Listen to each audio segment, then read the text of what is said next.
to drink with my politicians. I don't want to have fun politicians.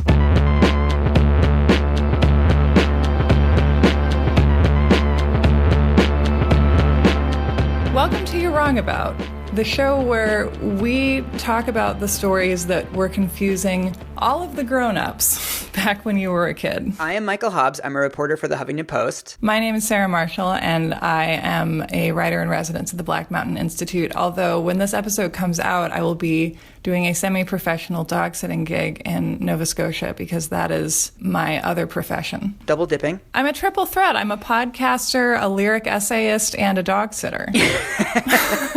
And today we're talking about the 2000 election and the protracted aftermath. Are we going to call this Recount 2000? Because I think that we should call it something 2000. Because remember how in the year 2000 everything was called something 2000? Yeah. 2000 was like the late 90s version of a go-go in the 60s, I think. And in the 60s, it would have been Recount a go-go because it just went on forever. I was 12 years old when this happened, and it was the first election that I was really cognizant of. We lived in Honolulu at the time, my family, and there was a guy in our neighborhood. He had a wall around his house, and he had spray painted on it, "Gore, concede already." And I was like, this is weird. This is like, grown-ups are tagging their own walls with political, not hate messages, but like things are getting a little bit escape from New York is what I remember feeling about all that. That's what I remember too, just how it felt very Banana Republic. Okay, here's what I remember. It was election night. Al Gore thought he had won. And I remember watching the returns coming in. It came down to Florida in some way, and I remember that they were recounting the votes by hand and that there were a ton of jokes about chads. All anyone talked about was chads and hanging chads and the different kinds of chads, because they were like the quarks of this election, how you can have like a charm quark and a up, down, charm, strange, top, bottom. Yeah, and I remember specifically Gore at some point did the gentlemanly thing when he really shouldn't have. And was like, I concede, I give up, I'm a human being, and maybe if I act honorably, I will inspire the other side to do so. And then I also remember there being obviously a lot of conversation about to what degree Ralph Nader was culpable in all this. Oh, God, yeah. I want to skip all that. Okay. We can do Ralph Nader in the future. It'll be our least listened to episode ever. We're finally going to have a less popular one than Exxon Valdez. Yeah, I think it's the beginning. It's like the first time we really had that debate, right? Because presidential elections typically are not that close. You could make the argument that we had no idea that 600 votes were going to be the deciding factor. But take us back, because why was this such a close race? And I remember the rhetoric around it being that, like, the great Al Gore burn, I can't remember who said this, but it was quoted in a David Foster Wallace piece. Someone called him amazingly lifelike. I mean, like every election, there's a lot of Monday morning quarterbacking of this one. And there's a lot of theories of what Gore should have done differently. The other thing to know about this election is that Florida was not the only race that was close. There were 5 states where the margin of error was less than 1%. There were actually recounts in Oregon and Wisconsin as well as Florida. Wow. One of the things that Gore gets criticized for quite a bit is that he lost his home state of Tennessee. And that's kind of seen as this humiliating loss. And, he was a senator for Tennessee for 16 years and was pretty well liked. And then he ends up losing the state. And what that really shows is not necessarily that he was such a bad campaigner. It's really the fact that Democrats cannot compete in the South. No. This election is the culmination of the Republican Party becoming the party of Southern whites, essentially. Right. But that this was like a crucial interval, right? Because Clinton was able to win as a Southern Democrat and Carter was able to win as a Southern Democrat, and that essentially doesn't exist the way it once did. All of the cleavages that we see now, this is maybe their first appearance, because one of the things that shows up in the political science literature from after this election is that lots of these gaps were showing up. So this was the first election in which the poor and the rich had a 14-point difference in voting behavior. Churchgoers and non-churchgoers had a 25% gap. The country had really shifted underneath this very popular Democratic president. Once that was gone and we had a not that charismatic Republican and a not that charismatic Democrat, it really was like, what are the parties going to look like in the future? And this race establish that template. Yeah, and it's like there was this big crack up, and we're all standing on these different ice floes culturally, and they started drifting apart from each other, and they've been drifting farther and farther. And now we're kind of shouting distance away, and we're like, hey, I hate you.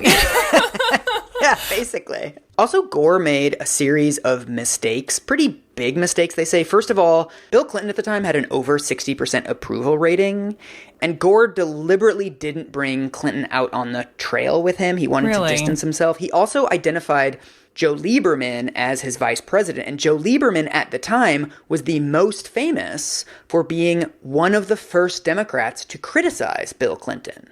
Right. So Gore was doing this whole thing that he wanted to appeal to the center. He wanted to appeal to the nearby right wing. So his entire campaign was built around kind of convincing Republicans to come back to him. Also, everyone hated Joe Lieberman. They call him, in the political science literature, the only person in American politics less charismatic than Al Gore.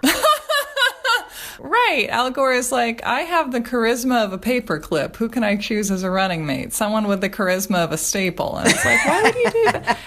I love reading the academic literature on this versus like the Newsweek stories, in that the academic literature also notes that Bush ran a pretty shitty campaign too.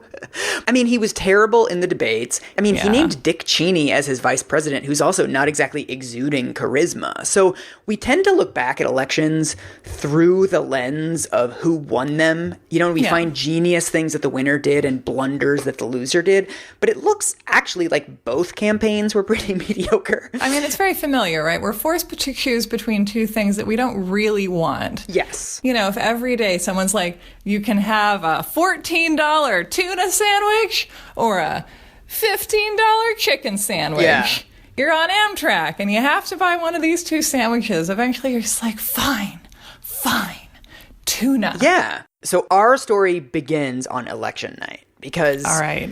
What we need to know is it's neck and neck. Mm-hmm. Another weird thing that this election invented was blue Democrats and red Republicans. Those were not the case before then. Really? Yeah, but the network started doing these, you know, those like live HD screens and touch screens and stuff that they do now. Yeah. This was the first election where they had the technology to do that. Like this live reporting in real time and exit polls and all this. So this is the beginning of a lot of our media election night Ouroboros. Yes, totally. This becomes decisive because around 9 p.m., the networks call Florida for Gore, and then they pull back Gore's victory. So the state becomes blue, and then it goes back to gray, and then it's gray for a couple hours as the votes are coming in. And then there's somebody working at Fox News who's like a political chief whatever guy called John Ellis, who is, you know, calling local election officials. He essentially makes the judgment call at 2:16 a.m. to call Florida for Bush. It turns out later, and this sounds like a wild conspiracy theory, but like it's in New Yorker stories and Jeffrey Toobin's book and everything else. He's George Bush's cousin who happens to be working at Fox News at this time. Oh, and so it's because of a media call and not because of a poll call that Florida gets called for Bush. I mean, this is the thing. Yeah, so everything in journalism is a judgment call, right? What you put on the front page, when you call an election, these are all adult human beings making these calls. And so this guy, John Ellis, within Fox News, decides that the evidence in Florida is good enough to call Bush as the winner. So Fox News announces that Bush is the winner. Within 4 minutes, ABC, CBS, NBC, CNN all say that Bush is the winner of Florida. Yikes. It just shows the extent to which they're not really doing their own analysis. They're just kind of following each other. Well, listen, the conspiracy theorists do have a point. That makes me want to be like, yeah, they're all lemmings, because they are. Yeah. After Florida is called for Bush, Gore calls Bush to concede the election. They have a little chat. He's in the car on the way to his rally location to give his concession speech. This is like 3 a.m. when one of his aides says, hang on a second, results from Florida are still coming in, and the lead is actually narrowing. So one of the weird things about this is on the night of the election, one of the counties in Florida has some sort of glitch in their system, and they're reporting negative 16,000 votes for Al Gore. So somehow this glitch causes 16,000 of his votes to disappear and makes it look closer than it is. So again, on his way to concede publicly and give his concession speech, he then calls Bush again and says, sorry, I'm not conceding anymore. Oh, you can unconcede. I didn't know that. I thought it was like a ceremonial thing where once you do it, you can't undo it. I mean, this is basically what Bush says to him. Bush says no mulligans. This is according to a Vanity Fair article that comes out like 2 years later. Gore calls Bush and says, circumstances have changed dramatically since I first called you. It sounds like the state of Florida is too close to call. Such an Al Gore thing to say. And then Bush says, are you saying what I think you're saying? Are you calling back to retract your concession? And then Gore says, famously, he says, you don't have to be snippy about it. He said that? Yeah. I love that. That's like so Seymour Skinner, isn't it? Then Bush says, well, the network's called Florida for me. And, my brother, who's the governor of Florida, also says that I'm leading in the state. And Gore says, your little brother is not the ultimate authority on this. Click. That's good. So it's now the next morning. It's the morning after Election Day. The whole country wakes up, finds that Al Gore has a 500,000 vote lead in the popular vote. Bush has won 246 electoral votes. Gore has won 250. So it's 246 to 250. 270 is needed to win. Yeah, I remember being like, oh my God, we're almost there. Like, it's like another one more little push, and then we're going to have a president who can pronounce the word nuclear. So Wisconsin and Oregon are also too close to call at this point. But of course, Florida has way more electoral votes. So what we're all really focused on is Florida. So the entire focus of the next 36 days moves to Florida. Yeah, it's not a recount. It's a Florida recount.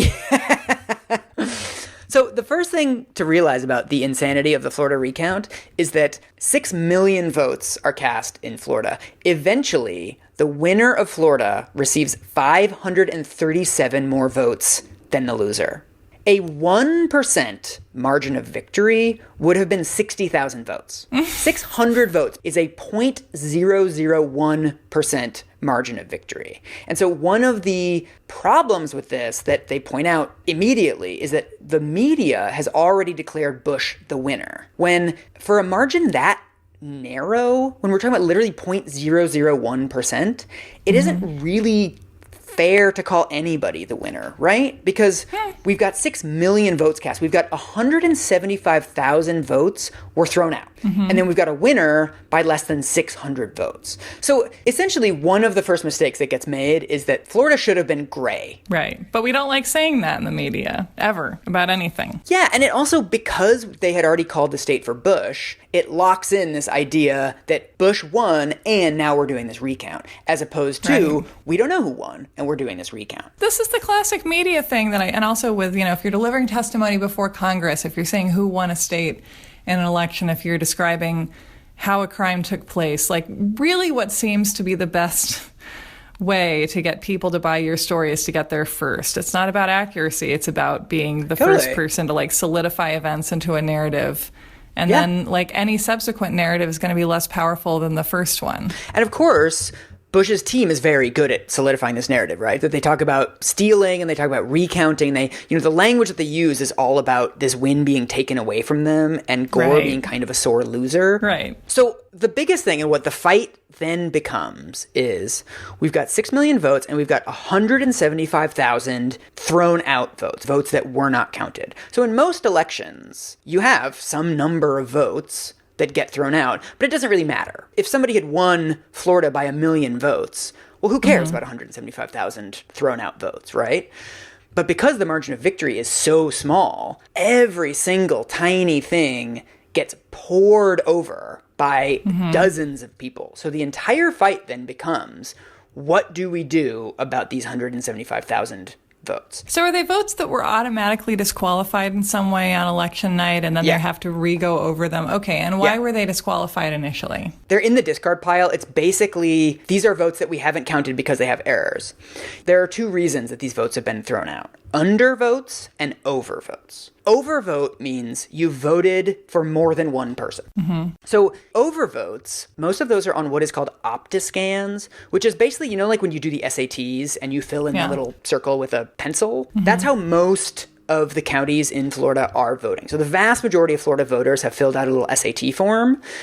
And some small percentage of people, for reasons that 99 times out of 100 do not matter, people just fill out extra bubbles. Some people will just vote for Bush and Gore. Or some people are just ding-dongs who vote for every single bubble because they like filling out bubbles.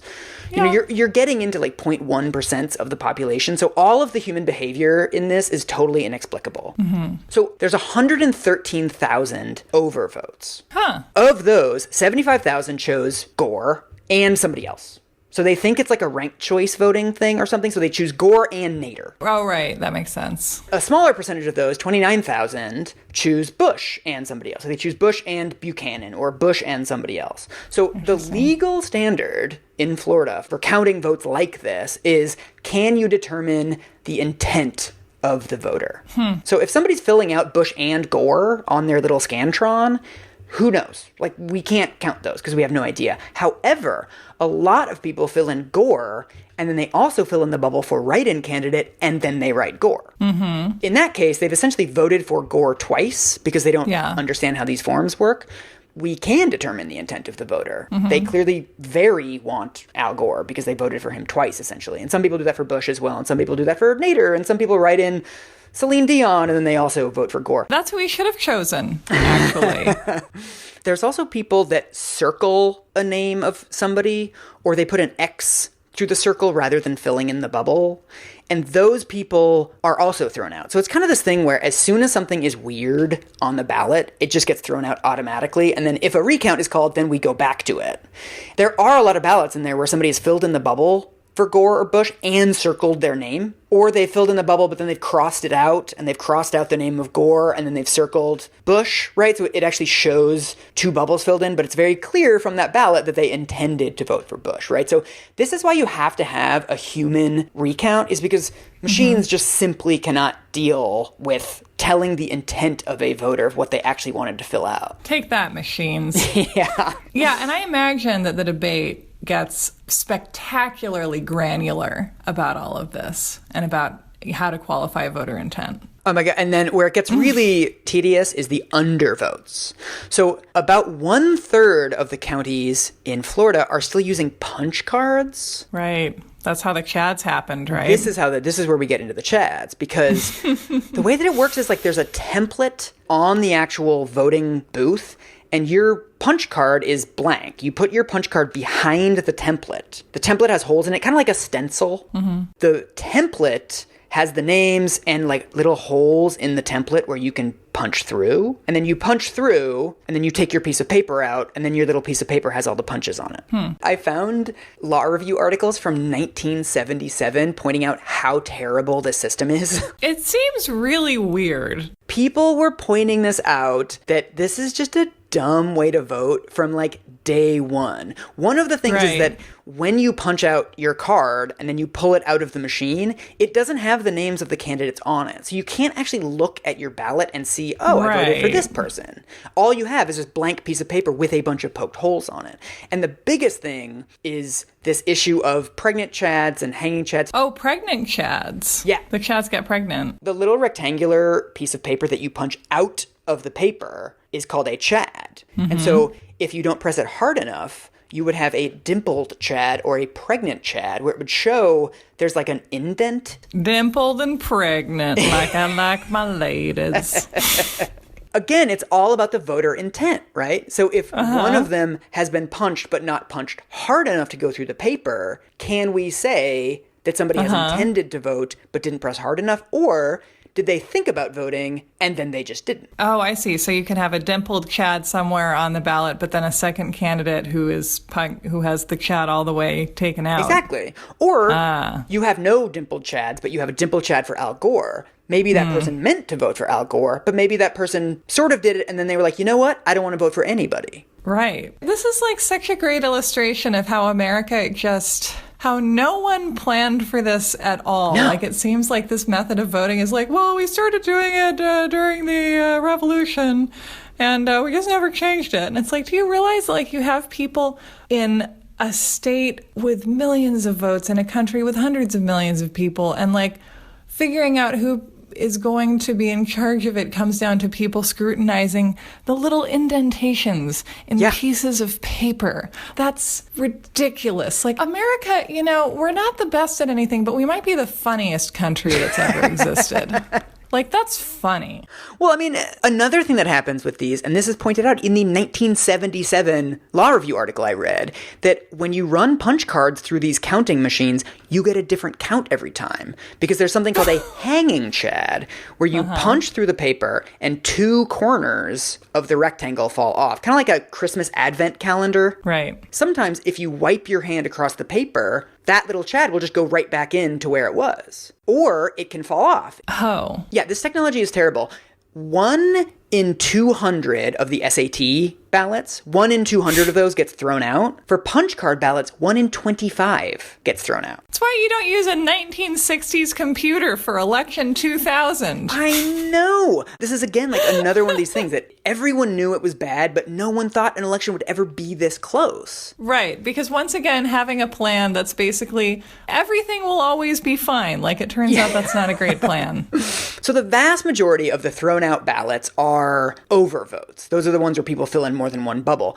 As someone who takes graphic design very seriously, the one that really drives me nuts about this is the butterfly votes. The butterfly, when some butterflies voted? I don't know if you heard about this, but it was in Palm Beach County, used a ballot called a butterfly ballot, sometimes called a caterpillar ballot. Well, that sounds nice. What could go wrong? They have the bubbles down the middle, and then the names of the candidates alternate left and right on either side of the bubbles, right? So it goes 1, 3, 5, 7, 9 down the left-hand side, and 2, 4, 6, 8, 10 down the right-hand side. Okay. So if you're looking at it, Bush is the first name, Gore is the second name, but Gore is the third bubble. Okay. Pat Buchanan, and he's another one of these random third-party weirdos, is the second candidate. I mean, it's not that hard. Like, I will post a photo of this ballot with this episode. For us, you know, young people, like, there's lots of arrows telling you to vote. But again, we're talking about, 1% of the population, right? Right. So Pat Buchanan, who is listed as the second bubble, but I think maybe the 8th candidate, gets more votes as a percentage of the population in Palm Beach County, Florida, than anywhere else in the country. Basically because lots and lots and lots and lots of people are reading this ballot as, I am voting for Gore, when in fact, they are voting for Pat Buchanan. Yes, and who lives in Palm Beach County? People who perhaps are easily confused by things being different than they were. This is like the most tragic thing about this. So Pat Buchanan wins 3,400 votes in Palm Beach. That's 2,600 more than he got in any other county in Florida, including Miami-Dade County, which has 6 times more people. So Buchanan gets far more votes in this one random-ass county. And the saddest thing, Palm Beach County has a really high Jewish population, and Pat Buchanan isn't quite a Holocaust denier, but he's like a Holocaust shrugger. He's one of those people that's kind of, all genocides matter, right? He's like, well, it's bad what happened to Jewish people, but like also there were like other genocides in history, and political prisoners were also killed in like the idea that in a heavily Jewish county, when the first ever Jewish vice presidential candidate is on the ballot, the idea that a bunch of people in this county are voting for Buchanan and not Gore and Lieberman. No, that sounds completely legit. I don't know what you're talking about. So, of course, Pat Buchanan himself, I mean, he's an odious monster. The one good thing he's done in his entire life, he said on the Today Show, these are mistakes. It's obvious people didn't mean, like, I'm bad, but I'm not stupid. It's clear people did not mean to vote for me. However, Bush's spokesman, Ari Fleischer, who's still around, he identifies Palm Beach County. He says, well, it's a Buchanan stronghold. Up is down, left is right. The fate of the nation depends on Florida. To be fair, it is a bizarro time generally. There's still the question of what to do. I mean, you can't throw away 3,400 people's votes and just say, oh, it doesn't seem like you would have voted for this person, right? I mean, that's a terrible precedent. Yeah.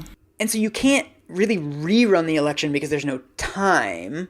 And so what everybody just kind of decides to do is let's just move on. Huh. So basically, what we have is this Palm Beach County thing, there's essentially nothing to do about it. And then with the overvotes and the undervotes, we have 175,000 votes that just aren't being counted. So everything from now on becomes how and when and whether to count these 175,000 votes.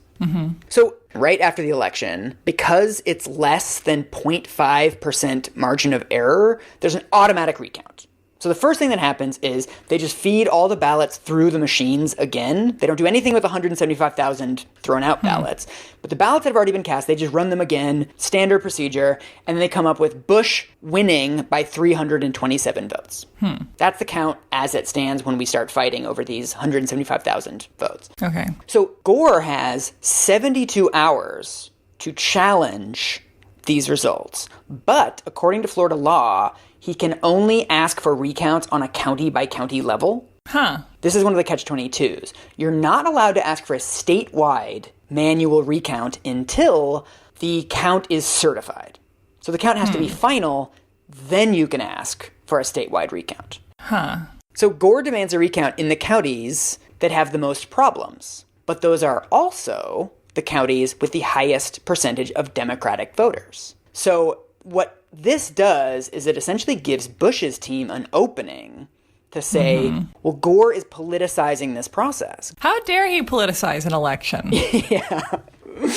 It gives them this gift that then anything partisan that they do It's just retaliatory. Yeah, and it just gets put into this frame of politicians are politicians and both sides are fighting for partisan advantage and everyone, these politicians are just so venal and corrupt. So everything gets put into this frame because it's like Bush and Gore, it seems, are both just pushing for partisan advantage. So Gore's entire strategy is to get more votes counted, and Bush's entire strategy is to stop any more votes from being counted because he's already won.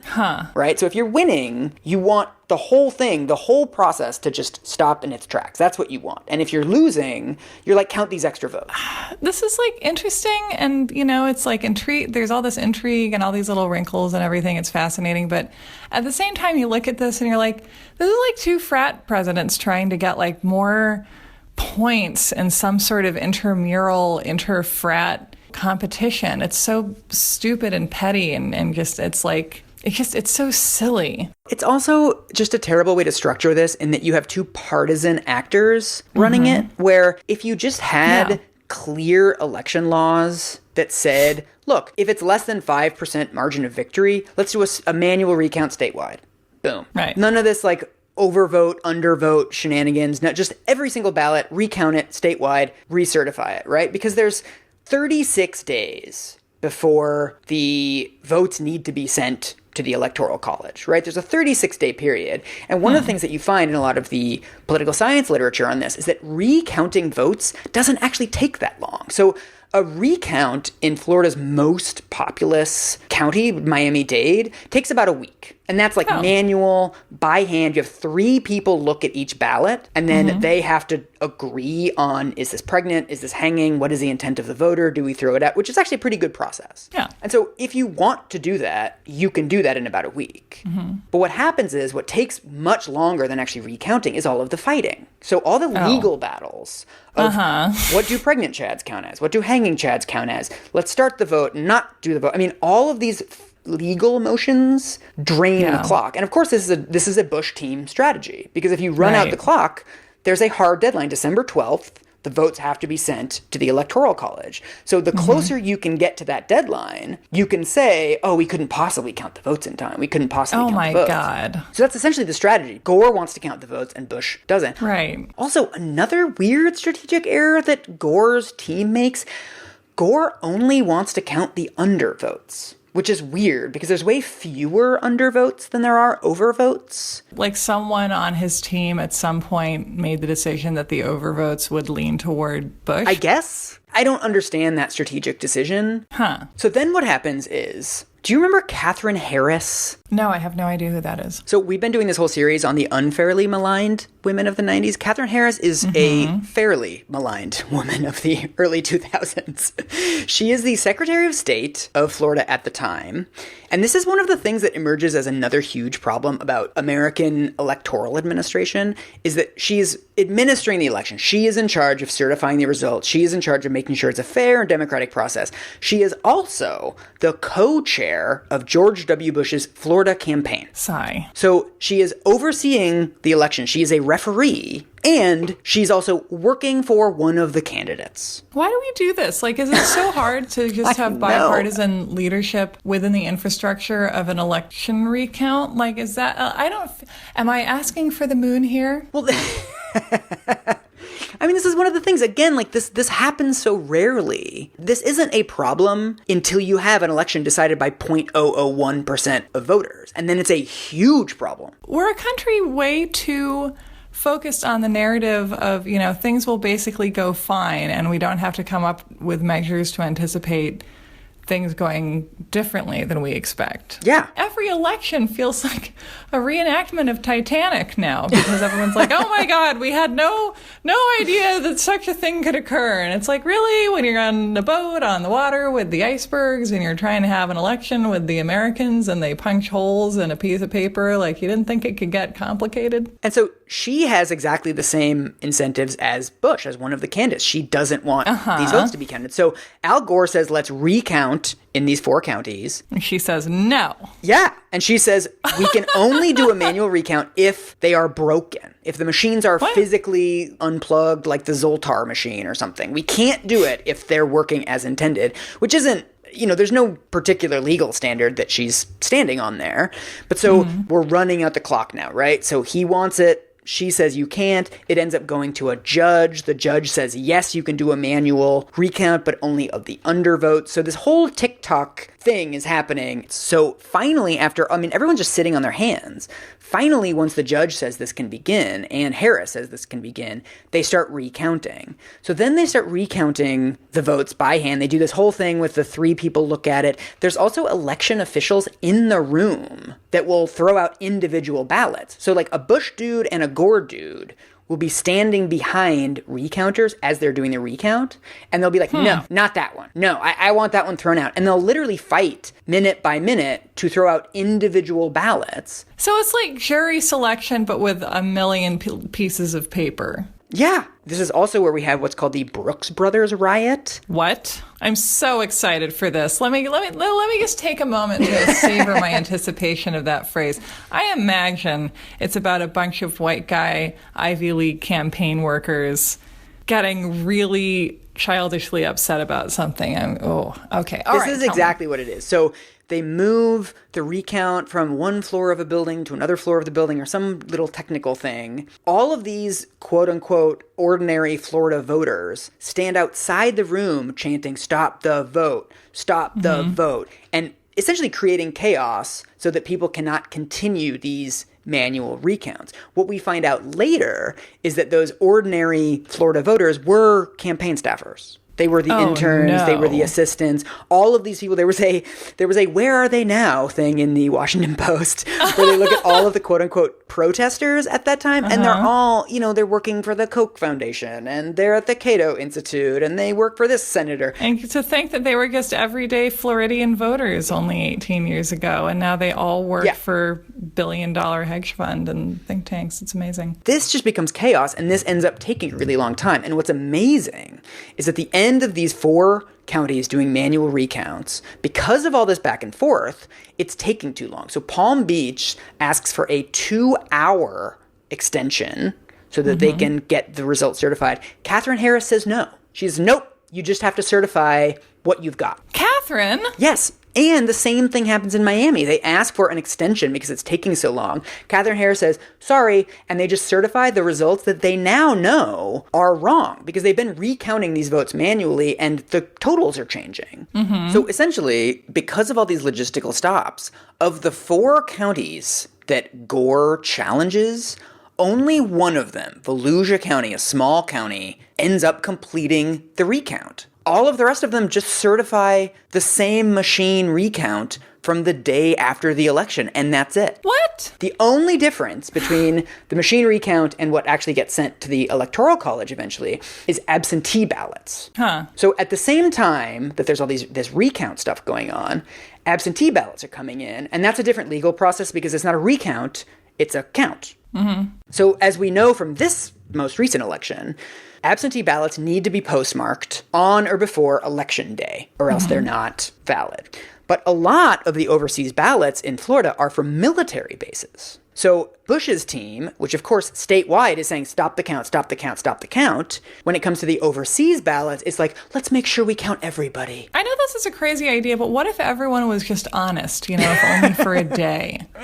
Like, what would happen? And so Gore doesn't want to challenge these because it sounds like he's going against the troops. So after Bush's team starts accusing Gore of not loving the troops enough or whatever, Lieberman then goes on all of the morning shows to say, no, we care about the troops. We want to count every single military vote. We're going to use the most expansive standard to count as many votes as we possibly can. Yeah, Joe Lieberman can charm the armed forces of our great nation. There's no one a Marine loves more than Joe Lieberman. Nobody really wants to push back on this, and nobody wants to actually not count the votes that come in super late. So one of the things that's interesting about this, just like the butterfly ballots are just graphic design total incompetence, 27 of Florida's 61 counties, close to half of Florida's counties, don't have a place on the absentee ballot to write a date. Come on, guys. They just have a signature, but no line for the date. And of course, the date is extremely crucial. Yeah, it's fairly relevant, right? Whether you voted before or after election. The cutoff. The way that it's supposed to work is you have the signature, but then you look at the postmark on the letter, like on the stamp, to see, okay, does this count? Was it before Election Day or not? But postmarks get smudged. I mean, a lot of these are coming overseas from Kuwait and from like random places where the postmark, they have different postmarks, they're in different languages. So oftentimes they can't actually determine when the ballots were sent. You can't know oftentimes. If you're organizing an election, you should have to do a bake sale first, and then you can do an election. So eventually, they're defining these votes as widely as possible and just accepting all of them. Bush's total goes up by about 200. And so a couple years later, the New York Times actually gets its hands on all of the absentee ballots and finds that it's about 680 questionable votes were counted during this period. Interesting. Questionable how? Without postmarks or with postmarks after the election day or whatever. Oh. So that's all later. Yeah. At this point, we've got the machine recount where Bush is winning by 327. We've got about 200 absentee ballots. So the results are final at Bush winning the states by 537 votes. Huh. And this is where the Supreme Court gets involved. There is an earlier thing where the Supreme Court jumps in and says you can't do a recount, but it was actually after the recount was already done. So pedants always love to point out that there are 3 interventions by the Supreme Court, only 2 of which are referred to as Bush v. Gore. But it's boring and I'm not going to get into it. They just jump in briefly and then it's like it's about a relatively undecisive matter. Yeah, they're basically saying don't do this thing that has already happened. I feel like the Supreme Court's vibe is like your dad who works all weekend who you're not supposed to bother. And like sometimes there's like this big crash downstairs and you hear your dad yell down the stairs like, "Hey, that doesn't sound like geometry." But he never actually comes downstairs. And you're just like, I just need someone to help me with my geometry and not yell down the stairs occasionally. But this is the dad I have. This Vanity Fair article goes back and interviews a lot of the law clerks for the Supreme Court. Ooh, they know all the good shit. Oh, yeah. And what begins to dawn on them around early December is that the court is really divided. So even in that first technical, boring, whatever footnote of a decision, it's essentially 5-4. And the clerks are like, oh shit. Most of the big decisions in American life, Brown versus Board of Education, the Nixon tapes, those were unanimous decisions. Really? And it's really important for the court as an institution to try to hold itself above partisanship. And the way that you do that as a court is to give unanimous decisions, to say, look, this isn't a partisan thing. The president is subject to the rule of law. All 9 of us agree about that. God, it's so foreign to me that the Supreme Court used to do that. I'm just like, wow, so it didn't used to be just like an endless cage match between basic decency and the side of American law that's become completely captive to bloodthirsty capitalism. How bizarre. Well, this is one of the things that after the results are certified, the Florida Supreme Court says, actually, you know what? We're going to have a manual recount. We're going to count all of the undervotes. So this is one of the court's mistakes, that instead of just saying we're going to manually recount all of the extra votes, we're only going to count the undervotes. And we're not really going to give a standard for hanging Chad, pregnant, dimpled. We're not going to weigh in on that. All you guys just count them whatever standards you have, but count everything. We won't tell you how to do it, but do it. Yes, and leave us alone. So the Florida Supreme Court says, let's recount all the undercount. 3 hours later, the Supreme Court steps in and says, no, we're halting the recount. Oh. And there's this extremely sad behind-the-scenes detail of Gore telling his staff, being like, thank God it's going to go to the Supreme Court. And you're like, oh Gore. Oh, even at this point, you think it's going to be better if the Supreme Court touches it? Like, come on. Yeah. And what's important is that this is December 8th. The votes have to be in by December 12th, and it takes about a week to count them. There should be a Hallmark movie about like a busy recount worker who realizes that love was right around the corner. You know, because anything with like a Christmassy deadline, that's classic Hallmark fodder. Okay, so they halt it 4 days before the deadline at the point where like every minute counts, essentially. Yeah. It's basically over at that point, right? Because the court is insisting on this deadline. The recounts, there's not enough time. And the court says, well, now we have to hear arguments. Now we have to write our opinion, blah, blah, blah. It's going to take a couple of days. Courts love deadlines. It's fascinating. You're like, well, what if we had an extinction and you could review this evidence and not execute someone who turns out to be innocent? And they're like, but we put it on the calendar. It's like your worst type A acquaintance who like, you know, you're like driving somewhere and she's like, and at when we're going to stop at Panera. And then it's like, no one really wants to go to Panera. And she's like, no, I envision going to Panera. We're going to Panera. Like our legal system is being run by like a lot of Karens, I really feel. You're also going to love this too, that Justice Scalia, Antonin Scalia, writes the opinion stopping the count. Oh yes, my favorite justice. Your favorite person. It includes the phrase, the counting of votes that are of questionable legality, in my view, threatens irreparable harm to George W. Bush and to the country by casting a cloud upon what he claims to be the legitimacy of his election. What? No. So we're very concerned with doing irreparable harm to George W. Bush. Personally. Yes, and the irreparable harm to voters whose votes aren't going to count, the irreparable harm to Gore, who might not win an election in which more people voted for him. The only irreparable harm we're concerned with is that of the petitioner, who happens to be George W. Bush, who's been certified as the winner. Well, God knows whenever anyone petitions the Supreme Court, they like take a special interest in that person's needs as opposed to everyone else in the situation. But this, to me, like in a nutshell, is really a lot of the like ignorant white men protecting ignorant white men circle jerk that we call government in this country, where he's like, if the truth were to be spoken about this crooked campaign, everyone would know it was a crooked campaign, and it would be irreparably damaged by people all seeing it for the thing that it in fact is. This is the thing that is so counterfeit about this entire decision. Another thing that they do is they maintain this deadline that everyone points out later. They're like, you realize this is a fake deadline, right? So December 12th, it's the end of the quote-unquote safe harbor provision. What? They just named it that because they wanted like a nice name for people to latch onto and be like, but if we extend for 8 hours, the harbor will be less safe, in the metaphor that we're saying for some reason. It's like the Electoral College, right? Where it's this vestige of a previous time, 200 years ago, when they were writing the Constitution. They didn't think any of this stuff would happen. And everyone was dying of syphilis and treating other diseases with mercury. And I'm sure no one thought they were making decisions that people would uphold 200 years later. And if they did, then that was the worst kind of arrogance. And uphold as if they're life or death, right? Where so many people point out after this that this is an optional deadline. What it basically means is this is the last date on which Congress cannot challenge the result. It's not the day that the Electoral College votes. It's not the day the president is sworn in. It's just a procedural intermediate step. There's a really good quote about this in one of the law review articles I read.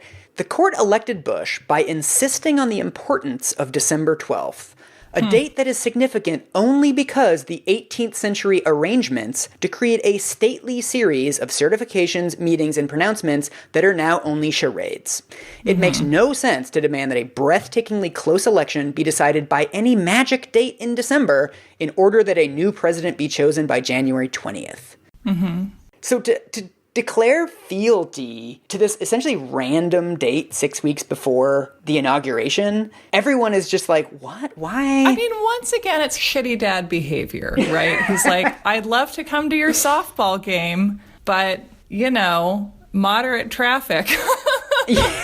Some imaginary reason that exists only to be a reason. So I have a degree in political philosophy that is relevant to my life like once every 7 years. I have no idea how many degrees you have. It's amazing. You're just, every so often, it's like another scarf that you pull. You're like, oh, political science. One of the things I remember them telling us on essentially the first day of school was this principle that you cannot promise to do anything immoral because the only thing binding you to a promise is morality. Oh, that's interesting. If I promise to kill your child, the immorality of breaking my promise to you is less bad than the immorality of killing your child. Obviously, right? And it seems like the same thing is going on here, where the court is essentially saying we have to maintain this deadline to protect the integrity of the election. The date is so important or else no one's going to trust in elections anymore. But what does it do to the institution of elections to not count everyone's votes, right? Like that's a much bigger problem for the legitimacy of elections than missing a random deadline. No, everyone wakes up in the morning thinking, I hope that our most specific and irrelevant procedural laws remain enshrined forever, or else I won't feel comfortable in this country. Right. It's similar to like old school Law and Order was like, well, we have to have a death penalty so people will know that there are consequences. Right. People need to know that there's someone in charge, that daddy's upstairs. You really like that metaphor. I do. No, a lot of my beliefs about American government and our ideas about authority is that we all have daddy issues. I don't think you're wrong, no. Thank you. And with December 12th, it's like people have to believe that if the government says a thing, we have to do it no matter what. That rules are rules. Law and order society. It does feel like arbitrarily upholding something that isn't helping anyone and is actually invalidating the processes of democracy. Yeah. That maintaining belief in that authority is a value in its own right. Yeah, and as if anyone is going to say, oh, they didn't count my vote, but they were on time.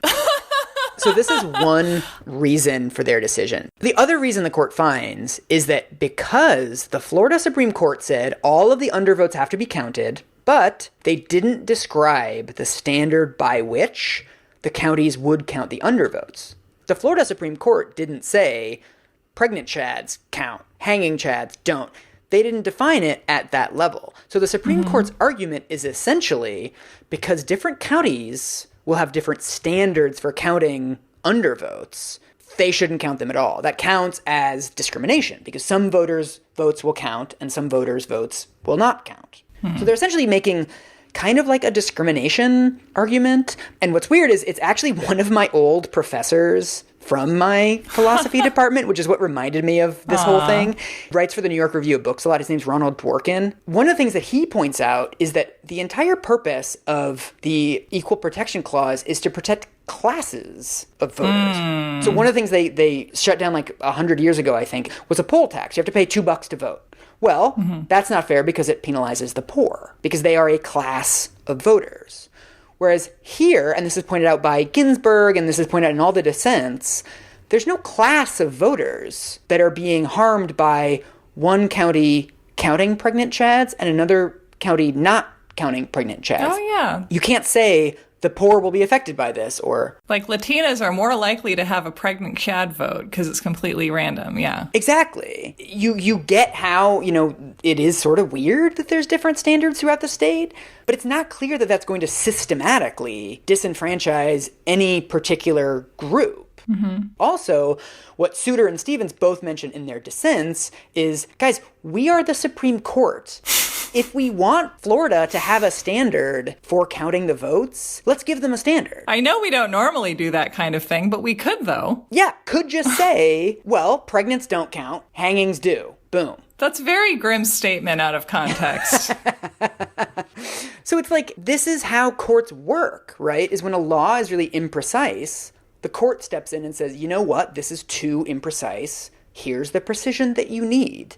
The Supreme Court here is just saying, we're going to stop counting. It's a weird conclusion to come to from that equal protection thing. Another super dark chapter of this is that the only Supreme Court justice to mention race in any of this is Ginsburg. Mm-hmm. Ginsburg writes an opinion that includes a footnote that says, look, if we want to talk about the Equal Protection Clause, we have some pretty credible accusations of voter suppression among African Americans. And she puts that in her draft. Scalia refers to it as the Al Sharpton footnote. Oh, come on. This is according to the clerks. What? According to them, he calls it the Al Sharpton footnote and says, why are you bringing race into this? Because she values her relationship with Scalia, right? Right, because they go to the opera together. Yes, this is the whole thing, and she wants to make it seem like there's this bipartisan relationship. She removes the footnote. What? Yeah, so there's no reference to race or the ways in which there might actually be voter suppression going on. Ruth, he's not your friend. I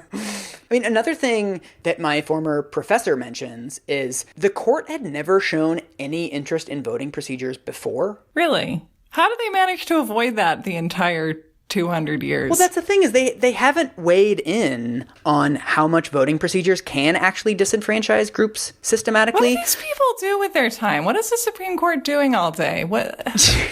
This idea that punch card votes are thrown out far more than SAT Scantron votes, the court has never shown any interest in this. So one of the things that my old professor mentions is, even in the best of circumstances, voting procedures are riddled with inconsistencies, beginning with the use of wildly varying reliability, such as punch cards and Optiscan machines in different jurisdictions. Voters, often poor or black, in counties with older machines were far less likely to have their votes counted than those in wealthier jurisdictions, and nobody ever heard a peep from the Supreme Court about unconstitutionality. Mm-hmm. So they're essentially putting forth this thing like, hey, everybody, voting really matters and some people might be getting disenfranchised and their vote counts less for the first time. This is the first time. Yes, because when something happens to white people, they're like, oh shit, have you guys heard of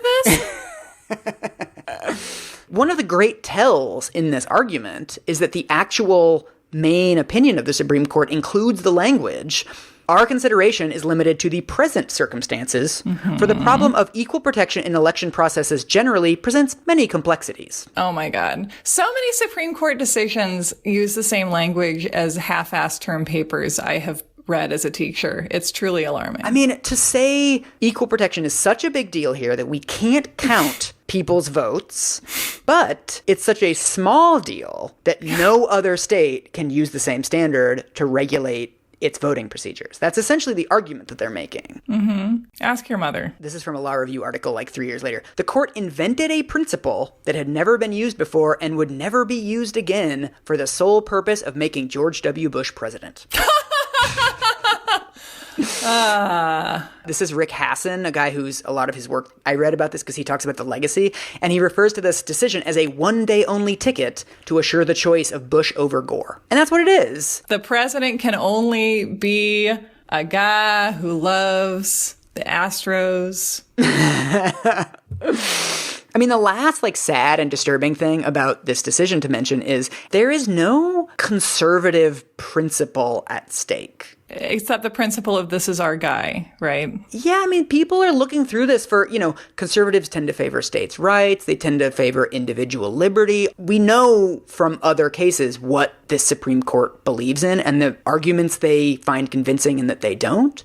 Mm-hmm. And there's no conservative thing at stake here. And they don't even really use conservative reasoning. This is also from Rick Hasson. The conservatives' decision to reverse a state Supreme Court's ruling on matters of state law did not reflect any established conservative position on any general constitutional question. On the contrary, conservatives have been at least as zealous as liberals in protecting the right of state courts to interpret state legislation without second-guessing by federal courts. And on the whole, they've been less ready than liberals to appeal to the 14th Amendment to reverse state decisions.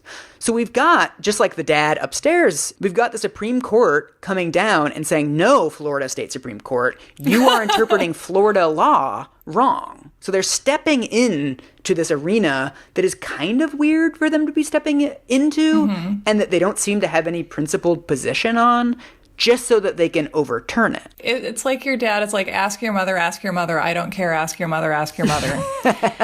And one day that backfires because you're like, Mom, can I take ballet? And your mom is like, yeah, you can take ballet. And then your dad finds out and he's like, my son is not taking ballet. He goes into the kitchen and you're like, I've never seen him in the kitchen before. And he's like, no, this is not a ballet household. And then he stomps back upstairs and you're like, wow, like a one-day special specifically to keep me out of ballet. And so that's basically it. Shit. They say, we have to meet this deadline. There's no time. The recount is happening, and then they're like, no, you just have to halt it and go back to the original vote. It doesn't matter. Yeah. What? They remand it back to the Florida Supreme Court, and they say, you have to meet this deadline, and you can't order the counting of all the undervotes because you didn't provide a standard. So they're essentially vacating one of its decisions, and they're saying you have to meet this deadline, but they hand down their decision on December 12th. So they're essentially saying, today, you have to certify the results and move on. So it's just fuck you. Yeah, essentially. And the Florida Supreme Court is like, well, we can't do anything with this, right? You've told us that we were wrong, and you've told us we have to meet a deadline, which is today. So... Right. Thanks, everybody. Good night. Oh, you can take our son to ballet class, but if you pay for it yourself by the end of this afternoon. So this is the crazy thing. The result of the Florida election is the machine recount, the thing they did the day after, plus this one tiny county that actually completed its recount. So Gore gets 98 extra votes from that, and the total of the absentee ballots. That's it. That's the whole recount. Okay, so I truly spent the last 20 years believing that a recount happened. And I feel like the big you're wrong about here is that there essentially was no recount. Like, there tried to be a recount, but then the Supreme Court just karate chopped it to death. Yeah, and Harris. Harris karate chopped it, and the Supreme Court did. So the twist in Recount 2000 is that there is no recount. There is only 2000. Yes, there is no recount. Star, asterisk. Shit. So this is really going to bum you out. A year after all this, I don't understand how journalists do stuff like this, but 8 news organizations got together and somehow got all of the ballots that had been thrown out and actually did the recount themselves. Oh, which is just like a badass thing to do. It is. They basically found out, and this, I think, turns out to be Gore's biggest mistake. If you counted only the undervotes, Bush still would have won. The totals would have changed, but Bush still would have won. If, however, you counted the overvotes and the undervotes, Gore would have won. That just makes sense to me because I just feel like there would be more soft-hearted morons voting for Gore and being like, I just want everyone to win. I'm going to vote for Al Gore and then also for Ralph Nader. Like, I would do that if I wasn't sure how voting worked. So Gore would have won if the recount if they had actually counted every vote. If they'd done a full manual recount of all of the extra votes over and under. Including the overvotes that he didn't want counted. Yes. But what's really interesting is I still cannot fathom this. All of the recount scenarios would have reduced the margin of winning. So if you only counted the undervotes, right, as the court had ruled, Bush would have won by 493 votes, which is an even smaller margin than 537. If you counted the overs and the unders, Gore would have won by 107. Oh my God. Unbelievable. 107. We have more true crime channels than that in this country. Like that. And again, like the person who gets the story out first, that's the story that sticks. And like the reality just becomes Bush is president and therefore he must deserve to be president, well, right? This is the part that's really going to piss you off. Oh my God, really? This is the part? All right. The other big aftermath thing is it's called the U.S. Civil Rights Commission. It's part of the government. They do a investigation in 2002 and 2003 of voter suppression among African Americans. Okay. And what they conclude, again, all of this stuff sounds like nuts conspiracy theory stuff. But again, this is a government body that interviews 117 witnesses. They come to the conclusion that if white votes and black votes had been rejected at the same rates, black people would have cast 50,000 more votes. They go through this whole thing. One of the ways that this works, and I think this is so important about this equal protection stuff, is that, remember how I mentioned earlier those Scantron, Optiscan things where you fill in little bubbles? Yeah. The way it works is you fill it in, and then you feed it into the counting machine. There's like a little ATM thing next to where you fill out the bubbles. You put it into the little ATM counting machine, and it says, you voted for Gore and Senate and whatever. It gives you a little screen that says, here's how we're counting your vote. And so in that little ATM machine, it will actually tell you, we are throwing out your vote because you filled in 2 bubbles, and you can correct it. Oh. Yes. However, that costs money. So what happens in poorer counties, they don't have the little ATM machine for you to confirm your vote. What happens there is you just fill out little bubbles, put it in a box. The box goes to a central database where it is then counted. So guess which counties don't have the money to do that? So what happens is the vast majority of the overvotes, people that filled in 2 bubbles or filled in Gore and then wrote in Gore, of these, 54% are of black people. Because they weren't checked. Because they weren't checked. They didn't actually show it to you and say, hey, this is how you voted. White people got that chance. Black people in general didn't. So what we've got is 1 in 10 votes from black people in Florida are thrown out. 1 in 50 of white people are thrown out. 1 in 10. 1 in 10, dude. And what's super fucked up about this, and super conspiracy theory-ish, but appears to be true, is that far fewer Hispanic votes are thrown out than African American votes. And one of the theories about that is, in the year 2000, in Florida, Hispanics mostly voted Republican. So somehow these machines, the whole electoral system is designed around throwing out African American votes and keeping white and Hispanic votes. And it's just amazing how fractally discrimination works.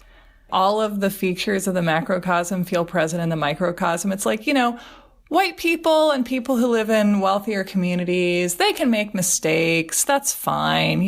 Whatever. You fuck up your vote. The machine's like, bloop. Yeah. And you're a citizen and you have your say. And if you live in a poorer county or if you're more likely a voter of color, then you're not allowed to make mistakes. Fuck you. Yeah. You put your pencil in the wrong place and that's it. It's all over. You wait 4 more years and then you can maybe pick a president.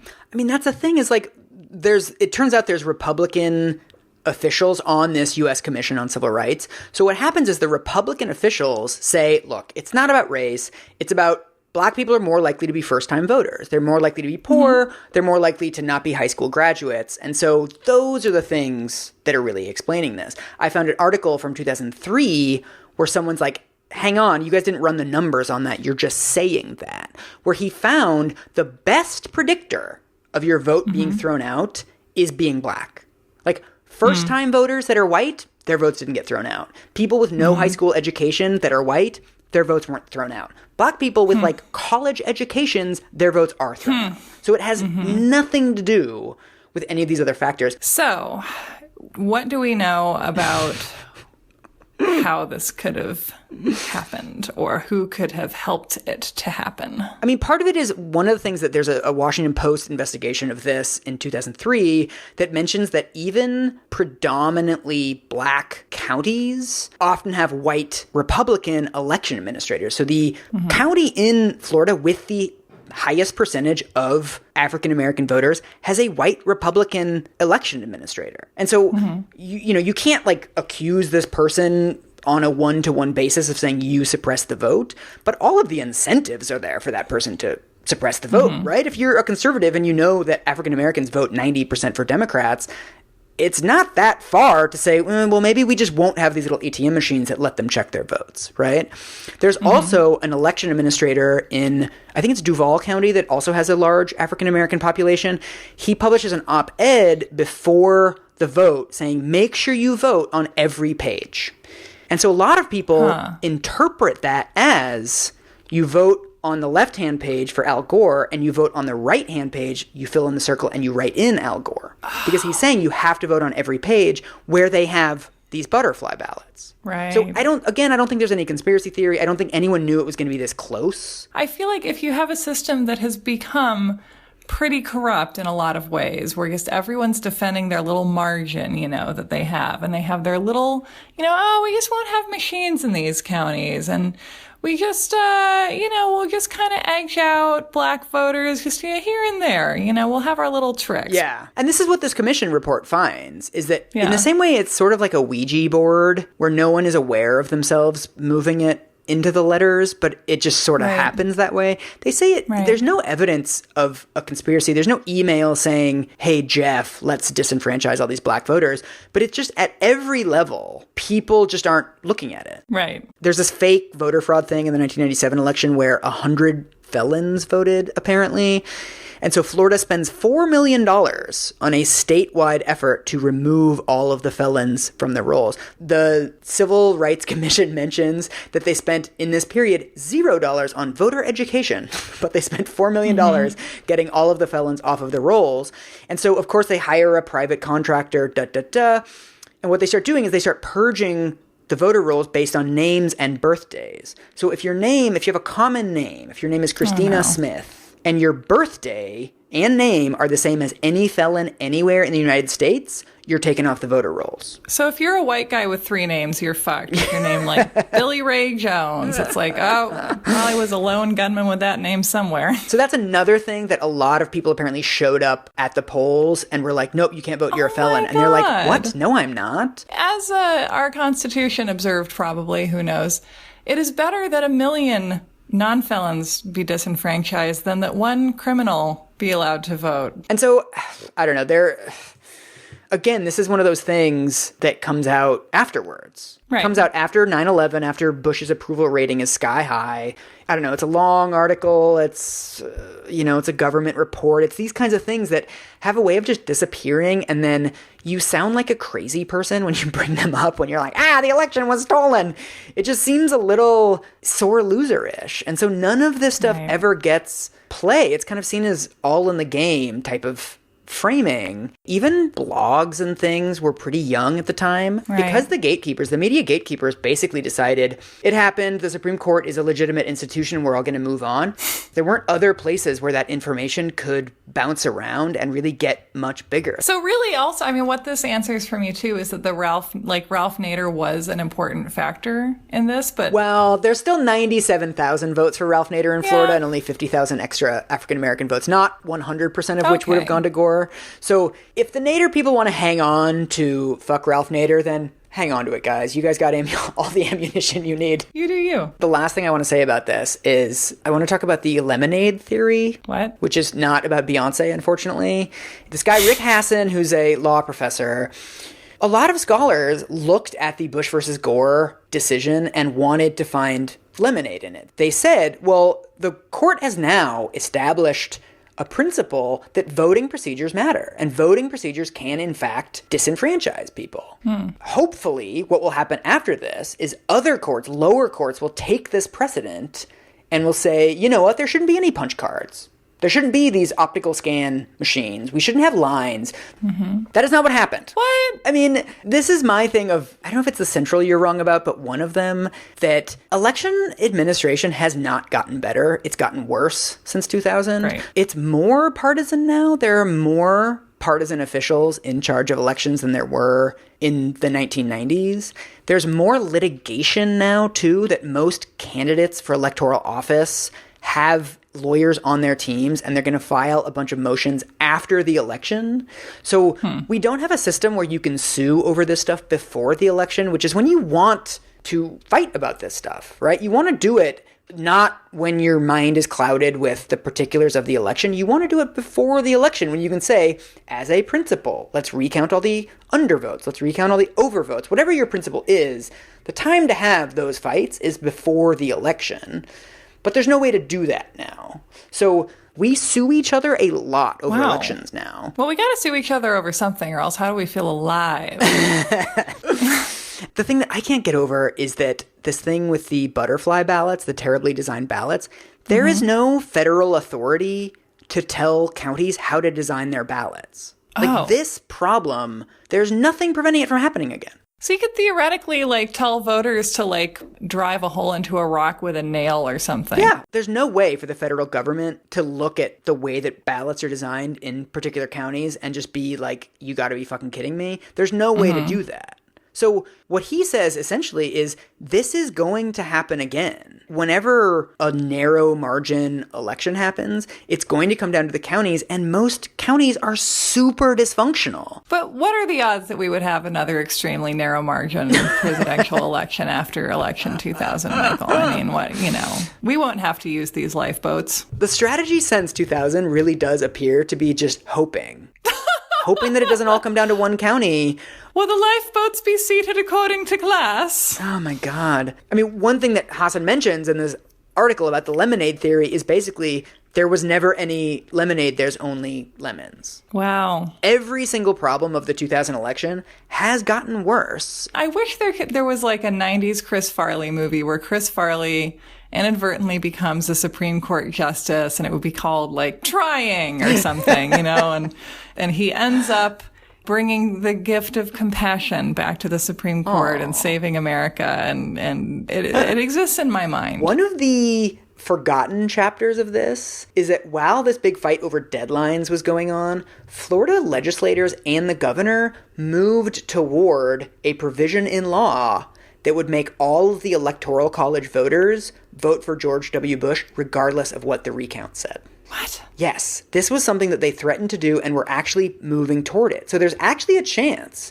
that if the Supreme Court had voted for the recount, and if the recount had happened, the Electoral College would have voted for George W. Bush anyway. This is something that legal scholars say is the biggest vulnerability, is the Electoral College itself. These people can just vote for whoever they want to. There's nothing binding them to any outcome, essentially. In the same way, our election laws were a huge liability that only became clear in 2000. We have 30 more of these massive ticking time bombs that just haven't become the center of some giant clusterfuck, but they easily could. And the biggest one is the Electoral College. Right, because we wrote our laws based on the idea of, like, human decency. Yeah, norms. And we're like, how will a decent person behave in this situation? Yeah. Like a human being who feels shame and mercy and humility. And it's like, why do we write laws for those people? That's like 7% of the population. So that's our episode. That's our episode. Burn it down. It's been the beginning of pushing a snowball down a hill that's just rolling faster and faster and getting bigger and bigger. Well, all right. I learned that the hijinks of my childhood are not something I should be nostalgic about because they weren't better than the hijinks today. They were just precursors of the thing that we have ended up with. And so, in conclusion, we millennials have always been doomed, so let's just embrace it. We have to torch some stuff before we'll have a democracy again. Well, we've already killed Applebee's. The Electoral College can be thing too. I'm okay with Applebee's. I can let Applebee's live if I'm allowed to have, free and fair elections. How about that? How about we have that deal? We can have Applebee's. We also want democracy. Deal.